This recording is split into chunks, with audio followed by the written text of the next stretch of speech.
اعوذ باللہ من الشیطان الرجیم، بسم اللہ الرحمن الرحیم۔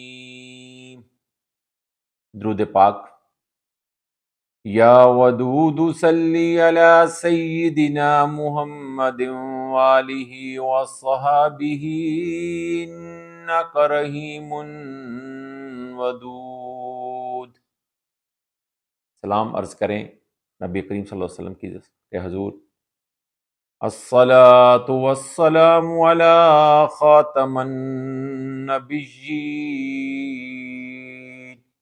الصلاۃ والسلام علی رحمۃ للعالمین، الصلاۃ والسلام علی ختم المرسلین،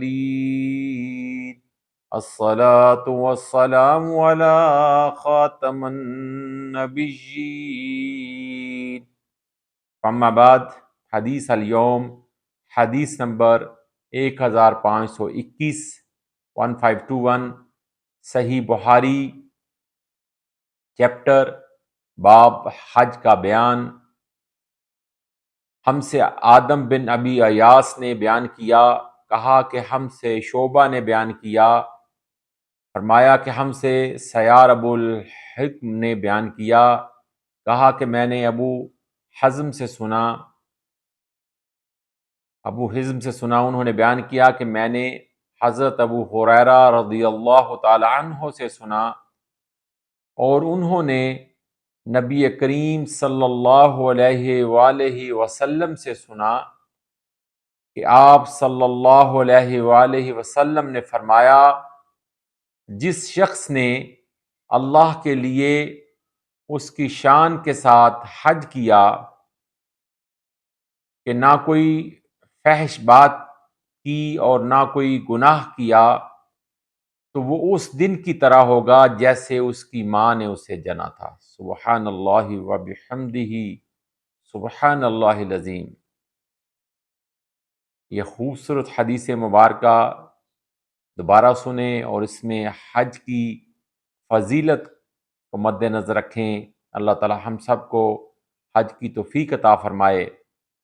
حضرت ابو ہریرہ رضی اللہ تعالی عنہ سے روایت ہے کہ انہوں نے نبی کریم صلی اللہ علیہ وآلہ وسلم سے سنا کہ آپ صلی اللہ علیہ وآلہ وسلم نے فرمایا، جس شخص نے اللہ کے لیے یعنی خالص اللہ کے لیے اس کی شان کے ساتھ حج کیا اور پھر نہ کوئی فحش بات کی یعنی کہ فحش گوئی کی اور نہ ہی کوئی گناہ سرزد اس سے ہوا یعنی کہ حج کے دوران نہ کوئی گناہ ہوا، تو وہ اس دن کی طرح واپس لوٹے گا، حج سے واپس ہوگا جیسے اس کی ماں نے اسے آج ہی جنا ہے، یعنی اس کی ماں نے اس کو آج ہی جنم دیا ہے۔ سبحان اللہ وبحمدہ، سبحان اللہ العظیم۔ یا حی یا قیوم برحمتک استغیث۔ یا اللہ، ہر